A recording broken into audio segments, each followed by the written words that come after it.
Bismillahirrahmanirrahim. Assalamualaikum warahmatullahi wabarakatuh. Assalamualaikum warahmatullahi wabarakatuh.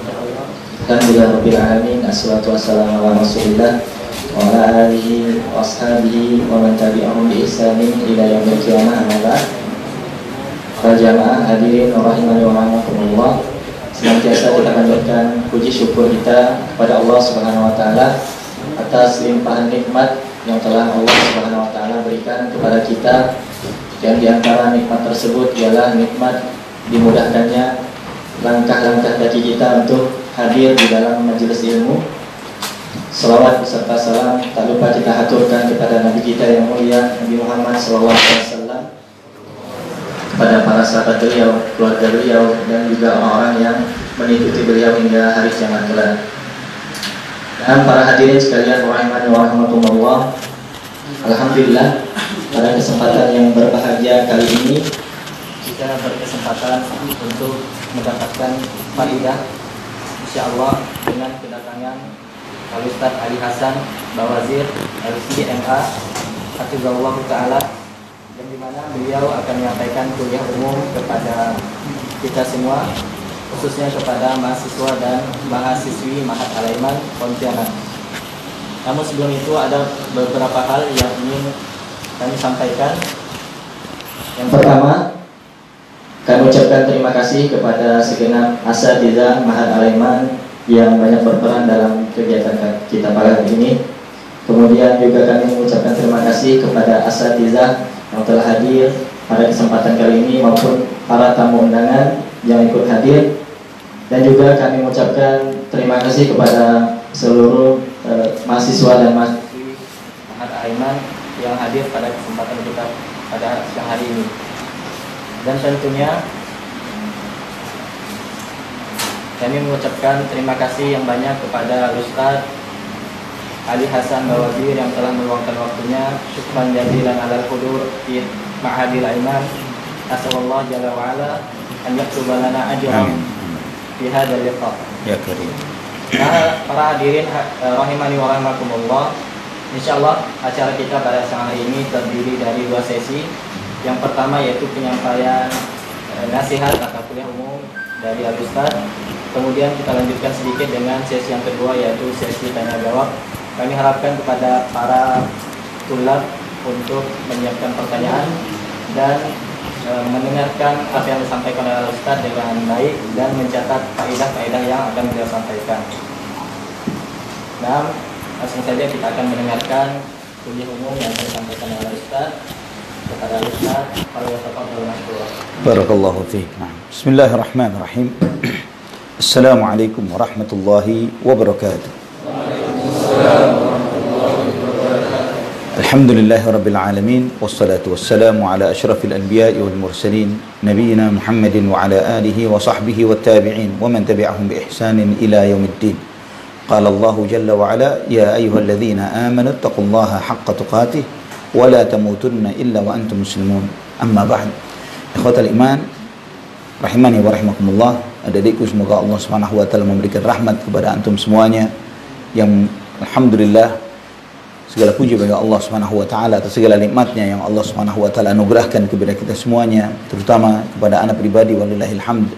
Allah Subhanahu wa taala mudahkan ana untuk bisa melihat wujuhakum, yakni barakallahu fikum, wujuh talabatul ilm, wajah para penuntut ilmu yang Nabi sallallahu alaihi wasallam janjikan kepada antum semuanya, kepada kita semuanya dalam sabda beliau sallallahu alaihi wasallam yang sahih yang diriwayatkan oleh Imam Abu Dawud dan disahihkan oleh Syekh Al-Albani rahimahullah, man salaka tariqan yaltamisu fihi ilman sahhalallahu lahu bihi tariqan ilal jannah.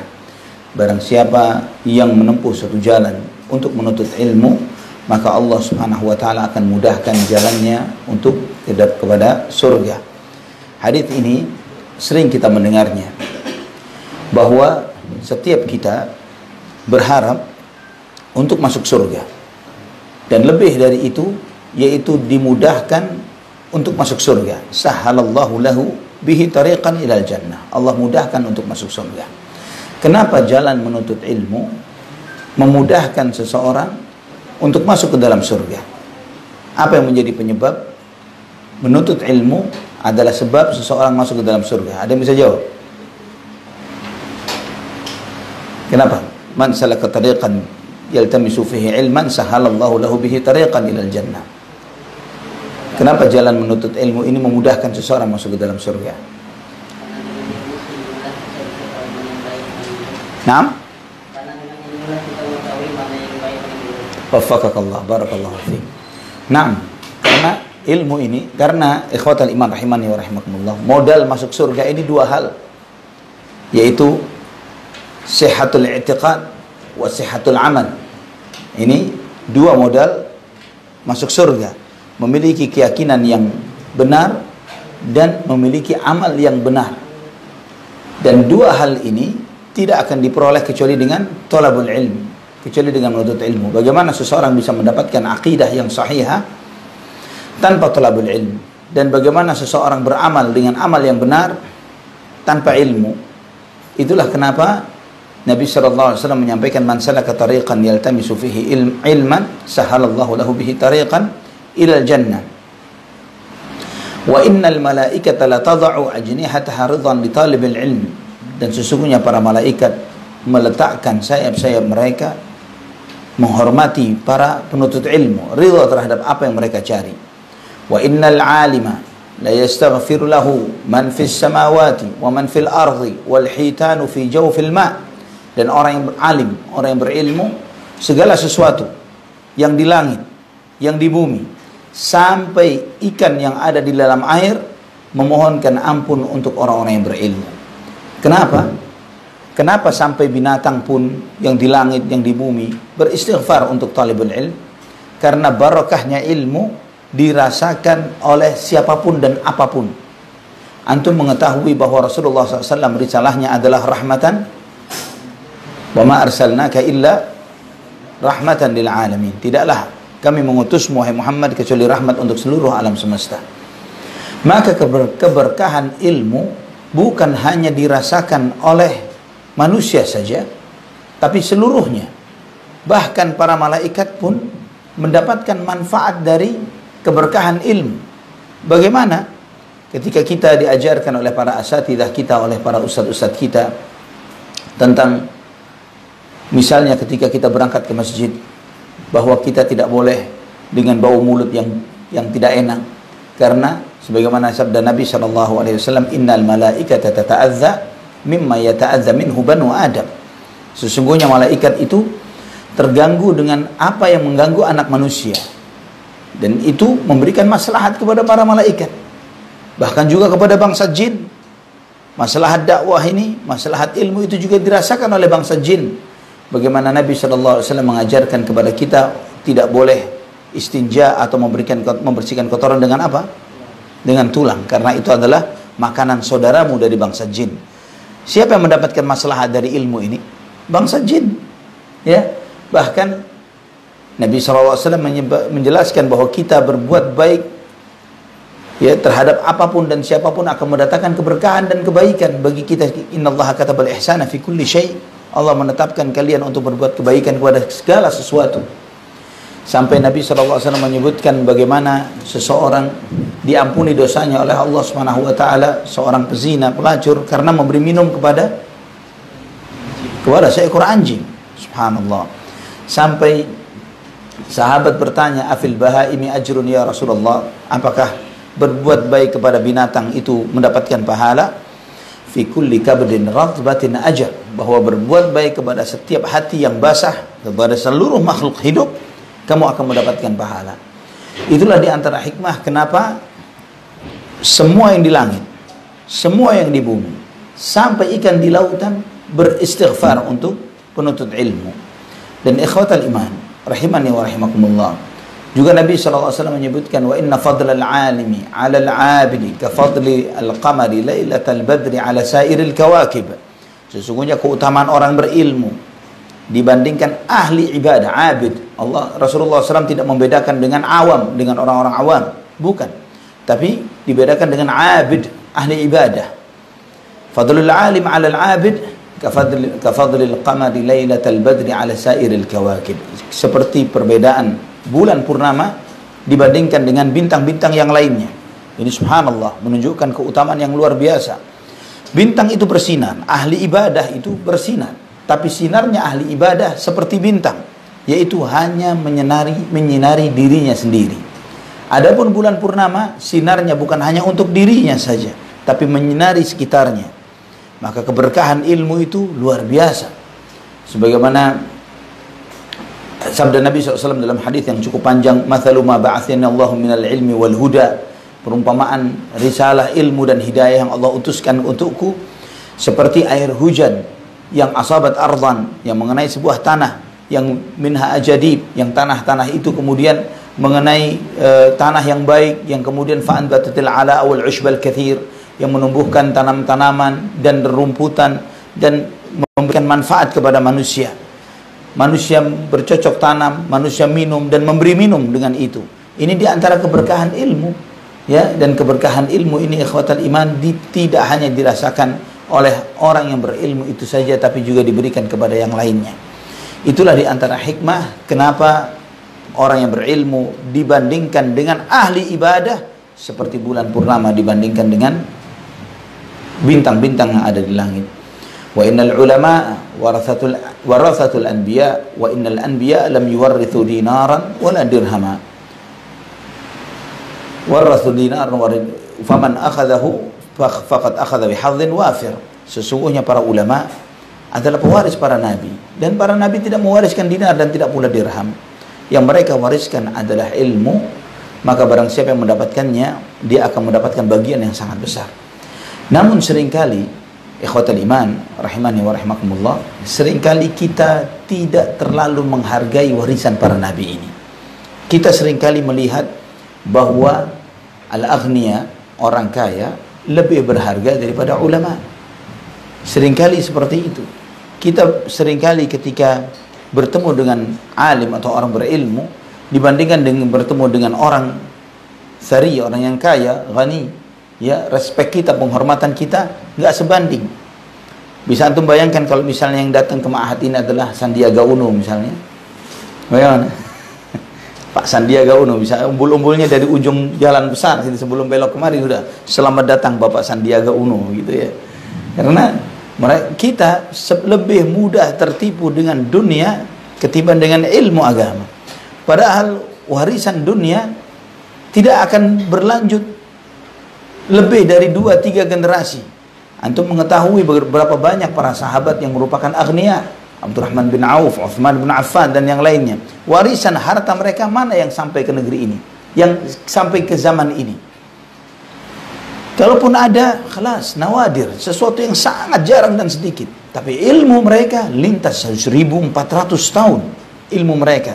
Setiap antum membaca hadis Abdurrahman bin Auf, setiap antum membaca hadis Uthman bin Affan, antum akan mendapatkan keberkahan. Dan Abdurrahman bin Auf serta Uthman bin Affan akan mendapatkan warisan ilmu, keberkahan ilmu yang mereka wariskan, yang mereka terima dari Nabi Muhammad SAW. Mereka mendapatkan faedah keberkahan itu dari ilmunya, bukan dari hartanya, dari ilmunya. Maka pernah sekali waktu Abu Ja'far At-Tahawi rahimahullah pernah menceritakan, sekali waktu sedang talabul ilm seperti ini, kemudian syekhnya melihat, dia asik melihat beberapa anak-anak muda yang lagi gaya ya dengan tampilan mewahnya, tampilan anak-anak kaya di zaman itu. Mungkin di zaman itu nggak seperti di zaman sekarang. Zaman sekarang lebih menipu lagi, ya. Datang misalnya anak-anak muda lewat depan pesantren ini ngumpul 3, 4, 5, 6 orang semuanya naik Mercy, BMW, Ferrari gitu misalnya, ya, mobil-mobil mewah dengan gayanya, dengan mewahnya dan sebagainya. Abu Ja'far At-Tahawi melihat mereka tertegun, terfitnah, artinya hampir terpikir, subhanallah, ajib benar gaya hidupnya mereka, menarik benar gaya hidupnya, hidup dengan senang-senang, foya-foya, mewah dan lain sebagainya. Sang guru melihat apa yang diperhatikan oleh Abu Ja'far At-Tahawi rahmatullah alaih. Kemudian sang guru memanggil Abu Ja'far, wahai Abu Ja'far, mau saya memberitahukan kepadamu sesuatu yang insya Allah akan menghilangkan apa yang ada di dalam hatimu ini. Apa itu syekh? Kata syekhnya, apa mau kamu bertukar tempat dengan orang itu? Maksudnya, kamu menjadi dia dan dia menjadi kamu. Artinya, kamu menjadi orang-orang anak-anak tersebut, kaya raya, tapi jahil, dan dia berada di posisimu, alim tapi fakir. Mau tukar tempat? Ada yang mau? Lebih baik jadi jahil kaya daripada alim miskin. Ya, maka si Abu Ja'far, faqult, maka aku menjawab, ma akhtaru an yuhawwal Allahu ma indi minal ilm ila ma indahu fal ilmu ghinan bila mal. Aku tidak akan mau menukar kondisiku dengan kondisi mereka. Sungguh kata Abu Ja'far, bahwa dengan berilmu kita ini orang kaya, kaya tanpa ilmu. Al-ilmu ghinan bila mal, wa izzun bila ashirah, wa sultanun bila rijal. Ilmu ini kaya tanpa harta, kemuliaan tanpa ada supporter, tanpa ada follower, ya, dan kekuasaan tanpa ada pengawalan. Ini ilmu yang disegani orang-orang berilmu ini, hayyan wa mayyitan. Hidupnya dan matinya dimuliakan oleh Allah Subhanahu wa taala dan dimuliakan oleh manusia. Terlebih lagi ikhwatan iman rahimani wa rahimakumullah, bahwa izzul Islam, kemuliaan Islam ini dijaga oleh Allah Subhanahu wa taala dengan adanya para ulama. Antum insyaallah sangat mengetahui berapa banyak riwayat hadis dan kedudukan ilmu di antara para ulama. Bagaimana riwayat-riwayat Rasulullah SAW, Nabi SAW memberikan contoh misalnya terkait orang yang membunuh 100 orang, ya, 99 orang. Yang pertama kali yang ditanya siapa? Abid, ya, seorang ahli ibadah. Dan kemudian, waduh, satu aja susah minta taubat, bagaimana membunuh 99? La taubat alak, nggak ada taubat. Maka digenapin sama orang ini menjadi 100 sudah. Namun kemudian dia bertemu dengan seorang yang berilmu. Maka orang berilmu ini mengatakan, ma yahulu bainaka wa baina taubah wa bainaka wa baina taubah. Apa yang menghalangimu untuk diterima taubatnya oleh Allah? Babu taubah maftuh. Pintu taubat ini senantiasa terbuka. Namun kamu ada syaratnya, tinggalkan tempat tinggalmu ini, hijrahlah kamu ke tempat orang-orang yang bertaubat kepada Allah. Dan di tengah perjalanan dia meninggal dunia. Di antara hikmah dari hadis ini adalah keutamaan ilmu. Bagaimana orang yang berilmu menyadari bahwa besarnya dosa dan maksiat tidak menjadi sebab tertutupnya pintu taubat dari seseorang selama malam yugharghir, selama orang itu masih hidup.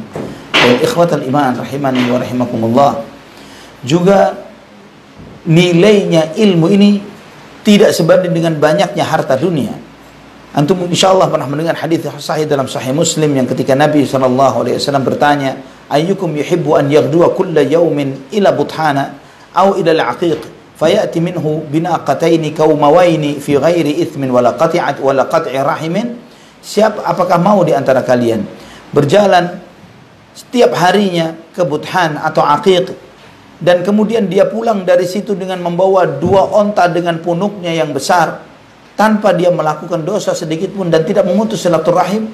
Ini adalah tawaran yang mustahil.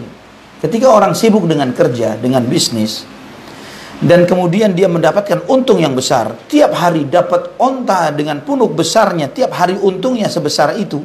Ya misalnya tiap hari kalau 1 onta berapa nilainya sekarang? Misalnya anggap 20 juta, ya, atau 25 juta. 2 onta berapa? 50 juta. Tiap hari dapat profit 50 juta tanpa melakukan dosa sama sekali dan tanpa mutus silaturahim, mustahil. Jika kita sibuk, maka kita akan terputus dengan ketika kita sibuk dengan sesuatu, kita akan terputus dengan keluarga kita dan yang lain sebagainya. Maka para sahabat bertanya, kami mau ya Rasulullah. Kemudian Nabi SAW menyampaikan, ala yaghdu ahadukum ilal masjid faya'lamu aw yaqra'u ayatayn min kitabillahi khairun lahu min naqatain, thalathun khairun min thalathin, wa arba'un khairun lahu min arba' wa min a'dadihinna min al-ibil. Maukah kalian ke masjid membaca Al-Quran, mempelajarinya? 2 ayat yang kamu pelajari, kamu akan mendapatkan pahala lebih baik daripada 2 onta dengan punuk yang besar tadi. 3 ayat lebih baik daripada 3 onta. 4 ayat lebih baik dari 4 onta. Tergantung mau berapa ayat yang antum mau pelajari. Ya, profitnya, keuntungannya lebih besar dari onta dengan punuknya yang besar tadi. Kalau 1 onta itu nilainya misalnya 25 juta, antum pelajari dalam sehari, yang antum pelajari 10 ayat, antum dapat untung lebih baik daripada dapat profit 250 juta. Ini keuntungan yang tidak akan mungkin bisa dibandingkan dengan dunia dan seisinya. Walillahilhamdu wal minnah. Sedikit tausiah insyaallah memberikan motivasi dan semangat bagi kita bahwa antum ini di posisi yang termulia. Yang paling untung di dunia, ya, yang paling profit di dunia ahlul ilm. Walillahil hamdu wal minna. Barakallahu fikum. Alhamdulillah telah kita dengarkan bersama untayan nasihat dan juga faedah yang beliau sampaikan. Semoga ini bisa menjadi ilmu yang bermanfaat bagi kita semua, dan semoga bisa menjadi pemberat timbangan amal kita di hari kiamat kelak. Amin ya rabbal alamin.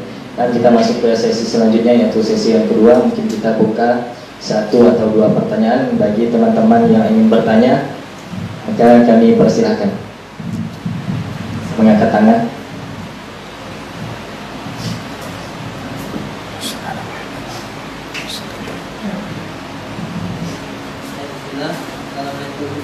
Assalamualaikum warahmatullahi wabarakatuh. Waalaikumsalam.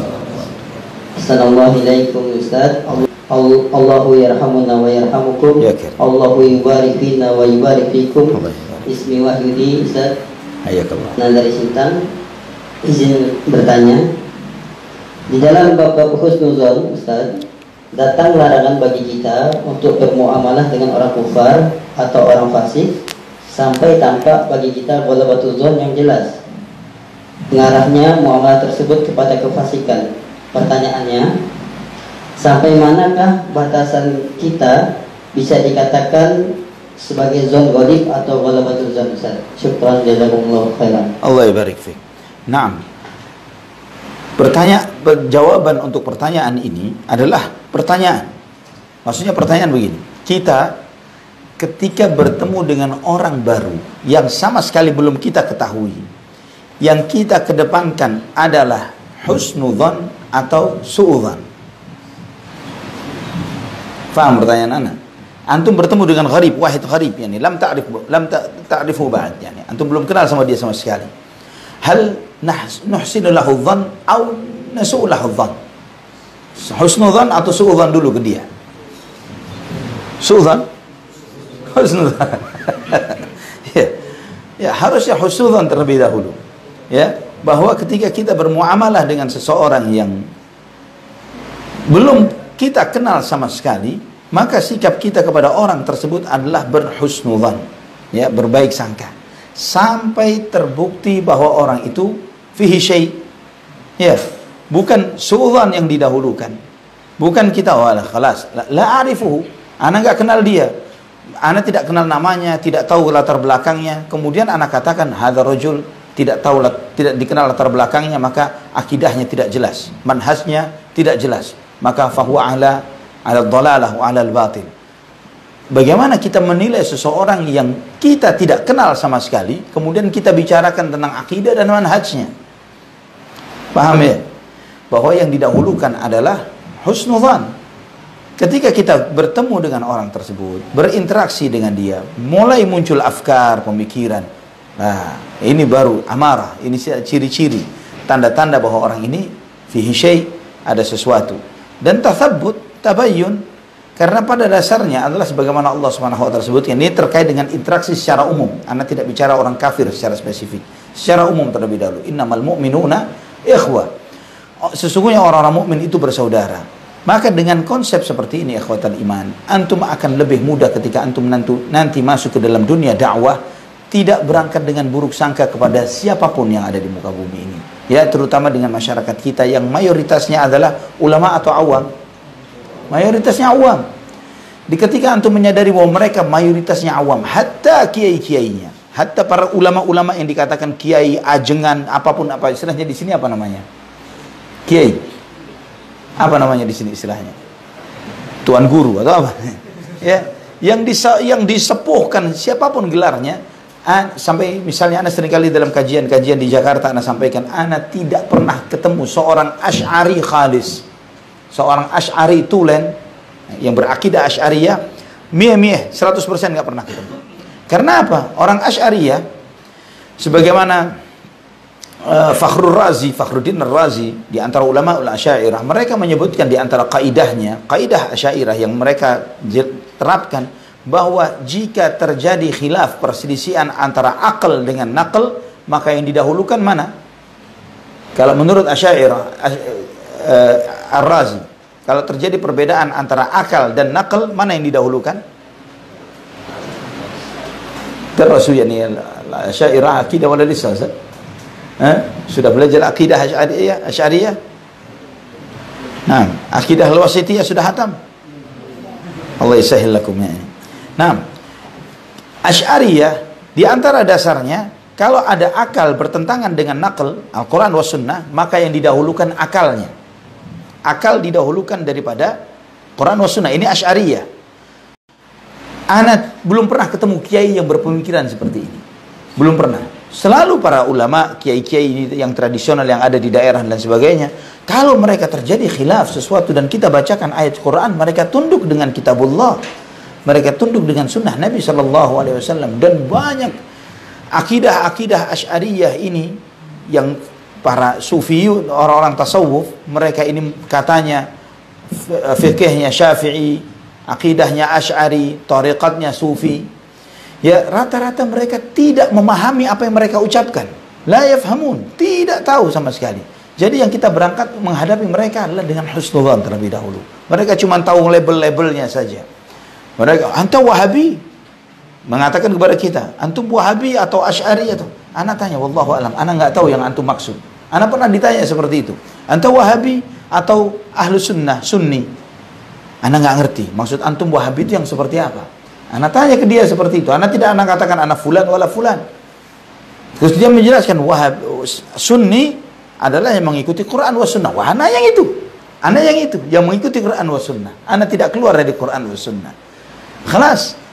Ya, jadi kita ikhwatal iman menghadapi umat yang seperti ini harus dengan berangkatnya dari husnudzan. Demikian pula dengan orang-orang kafir. Pada dasarnya ikhwatal iman rahimani wa rahimakumullah, bahwa kita muamalah kita dengan orang-orang kafir adalah Allah Subhanahu wa taala tidak melarang kita bermuamalah dengan orang-orang kafir. Dasarnya adalah mubah. Transaksi jual beli, antum melihat membaca di dalam sirah Nabi sallallahu alaihi wasallam bagaimana Nabi sallallahu alaihi wasallam ketika hijrah di kota Madinah bermuamalah dengan Yahudi, ya. Bahkan Nabi sallallahu alaihi wasallam bermuamalah dengan mereka awalnya Yahudi Khaybar, itu bermuamalah dengan Nabi sallallahu alaihi wasallam. Mereka yang memiliki kebun-kebun kurma, Nabi sallallahu alaihi wasallam berinteraksi dengan mereka. Juga Salman Al-Farisi salah satu budaknya mereka. Ketika ingin menebus, Nabi SAW tidak serta-merta kamu sebagai muslim sudah tinggalkan Yahudi-Yahudi itu, kamu lepas saja, lari saja dari mereka. Tapi Nabi SAW menawarkan kepada Salman untuk menyampaikan kepada tuannya untuk menebus dirinya. Dan ditanya berapa harganya. Kemudian Nabi SAW meminta kepada para sahabat ainuhum, ainu Salman, bantu Salman. Maka para sahabat patungan membantu Salman. Ketika diminta syaratnya adalah sekian uang dan 1000 bibit kurma yang tumbuh sampai pada ketinggian tertentu. Itu yang diminta oleh tuannya si Salman Al-Farisi, seorang Yahudi. Dipenuhi oleh Nabi sesuai dengan harga yang diminta. Dipenuhi dengan harga yang diminta, diberikan 1000 bibit dari sebagian para sahabat. Setelah ditanam, Nabi SAW minta untuk mendatangi kebunnya Yahudi tadi, dan Nabi mendoakan 1000 bibit tersebut untuk tumbuh, ya, untuk tumbuh supaya tidak terjadi permasalahan antara Salman dengan tuannya. Ini menunjukkan bahwa muamalah dasarnya kita dengan kufar secara umum adalah mubah. Wallahu a'lam bishawab. Sampai jelas ketika dia seorang misionaris atau dia seorang yang berusaha untuk mempengaruhi kita dan sebagainya, baru di saat itulah baru kita memasang sikap terhadap orang-orang tersebut. Wallahu a'lam bishawab. Barakallahu fikum. Silakan bagi teman-teman yang lain yang ingin bertanya. Bismillah. Assalamualaikum Ustaz. Allah barik fiik. Bismillah Muhammad Wahidi ana minatuna. Allah barik. Pertanyaan adalah bagaimana retorika dakwah terbaik dalam mendamaikan sesama muslim. Yang sama muslim ini sama-sama Ahlus Sunnah. Mungkin tapi gara-gara masalah furu'iyah ya, mereka saling tak bertegur sabar. Boleh spesifik furu'iyah yang dimaksud apa? Contoh masalah dalam video atau gambar gitu. Oh. Masyaallah. Jazakallah khair. Baik. Subhanallah. Ini di mana-mana terjadi seperti itu. Jadi ketika mengeluarkan seseorang dari manhaj salaf hanya dengan permasalahan-permasalahan yang sifatnya ijtihadiyah, itu menunjukkan qillatul ilm wa qillatul taqwa. Ya. permasalahan ijtihadiyah dijadikan sebagai ukuran untuk menilai seseorang itu ahlu sunnah atau salafi atau bukan. Kalau menyelisihi maka bukan salafi, kalau sesuai dengan dia maka dia adalah salafi. Maka itu menunjukkan bahwa dia itu qillatu ilmihi wa qillatu taqwa, yang menunjukkan bahwa ilmunya minim, takwanya minim. Ya, kalau mereka mengatakan bahwa yang rajih, yang benar adalah tidak pakai video. Taib, ada qaul min aqwalil ulama. Syekh yang mereka sangat agung-agungkan dan muliakan, ya, di antaranya adalah Syekh Shalih Fauzan Al-Fauzan. Antum tunjukkan berapa banyak videonya Syekh Shalih Fauzan di YouTube. Ya. Kalau dia mentahdzir roja, ya, karena munculnya asatidzah di roja, munculnya foto-foto atau video-video mereka di televisi roja, Syekh Shalih Fauzan hadziru, tahdzir mereka. Ya. Ini menunjukkan sedikit minimnya ilmu dan minimnya takwa. Dan menghadapi orang jahil beda dengan menyikapi orang berilmu. Ya, ini bukan bagaimana mendamaikan satu dengan yang lain. Ini masalah yang kita hadapi adalah juhala, orang-orang jahil. Ya, anak beberapa tahun yang lalu pernah ada seseorang mentahdzir salah satu asatidzah, ya, salah satu ustaz roja, Ustaz Ikhwanuna, Ustaz Firanda hafizahullah, ditahdzir oleh seseorang jadi kelompok tahdzir ini karena ada fotonya dengan salah seorang dai ahlul bid'ah, yang entah fotonya itu ketemu di mana, foto, dan kemudian ini bukti bahwa duduk dengan ahlul bid'ah fahuwa mubtadi'. Ana bilang, mana buktinya? Ini foto buktinya. Hadza pertama, dalam ilmu jinayah bukti foto nggak bisa dijadikan hujjah.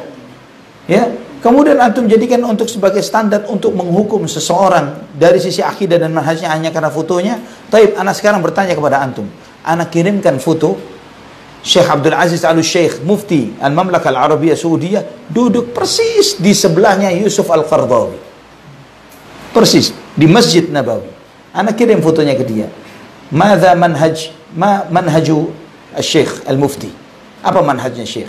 Tolong jelaskan ke ana. Dia duduk persis di sebelahan Qaradawi dan yatalataf ma'ahu wa yani bersikap baik dengan Syekh, dengan Yusuf Al-Qaradawi. Apa manhajnya? Diam, dia nggak bisa jawab. Kaif antum menghukumi seseorang hanya dengan foto? Yang bisa jadi misalnya anak pulang dari Pontianak ini di bandara ketemu fulan, wa'alan, ketemu ini, ketemu paus misalnya. Bisa jadi. Ya. Terus kemudian karena duduk bersebelahan di foto atau bicara, ya, terus hadza manhajnya Ustaz Ali dekat sama paus. Ya, kaif. Hanya karena seperti itu. Ayu akal hadza. Akal apa yang dipakai? Kalau menyikapi orang jahil bukan dengan cara didamaikan, yu'allam, diajari, ya, dijelaskan. Maka yang ana cara yang ana hadapi adalah ana sering bertanya kepada dia, antum mentahdzir mereka kenapa? Laisu ahlus sunnah, laisu salafiyin. Taib, apa ukurannya bahwa mereka bukan salafi? Bid'ahnya mereka apa? Apakah mereka melakukan perbuatan syirkiyat atau bid'ah atau mukhalafah zahirah alal kitab was sunnah? Apa yang mereka tunjukkan? Atau yatahazzabun, mereka berhizbiyah? Apa yang mereka lakukan? Mereka berpolitik? Abadan, tidak ada sama sekali hujjah sama sekali. Lah, dulu mereka bekerja sama dengan yayasan A, yayasan B, yayasan C, yayasan ini ada di Timur Tengah sana, di Kuwait, di mana. Khalas, ini sesuatu yang kalaupun benar, andai kata itu benar klaimnya mereka, bahwa misalnya ada Ustadz Fulan, misalnya contoh saja, Ustadz Abdul Hakim bin Amir Abdad hafizahullah, misalnya, kata mereka punya perjanjian tersembunyi dengan Ikhwanul Muslimin. Masalah ini ekstrim, ini tuduhannya berat, ya. Tapi nggak kelihatan sama sekali, nggak kelihatan di depan mata kita. Yang kita lihat dia menjelaskan kitab was sunnah ala manhaj salafil ummah. Beliau mengingatkan tentang bahaya hizbiyah, mengingatkan tentang bahaya ikhwan dan seterusnya. Kalaupun ada saksi matanya yang tahu akan hal ini adalah di antara keburukan kaum muslimin. Andai kata benar, yang harus ditutupi, bukan untuk dibongkar. Apalagi secara zahirnya beliau menentang itu semuanya. Dan bagaimana semua dhunun, prasangka ini kemudian dijadikan oleh mereka sebagai hujjah. Itu menunjukkan qillatul ilm wa qillatul taqwa. Yang seperti itu diajari, bukan untuk didamaikan dengan mereka. Anggap mereka juhala yang kita harapkan mereka diberi ilmu oleh Allah Subhanahu wa taala dan agar mereka belajar. Wallahu a'lam bishawab.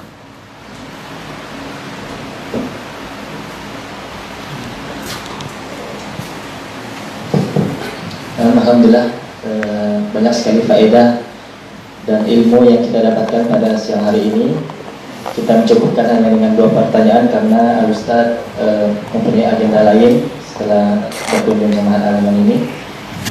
Kami ucapkan jazakumullah khairan kepada Ustaz dan beserta rombongan yang telah berkunjung ke Jamaah Al-Iman. Kita doakan semoga Allah Subhanahu wa taala senantiasa menjaga serta melindungi Al-Ustaz serta memberkahi ilmu-ilmu Al-Ustaz. Amin ya rabbal alamin. Dan mungkin demikian acara kita pada siang hari ini. Kita tutup dengan wassalamualaikum warahmatullahi wabarakatuh. Subhanallahumma wa bihamdika asyhadu an la ilaha illa anta astaghfiruka wa atubu ilaik. Assalamualaikum warahmatullahi wabarakatuh. Waalaikumsalam warahmatullahi wabarakatuh.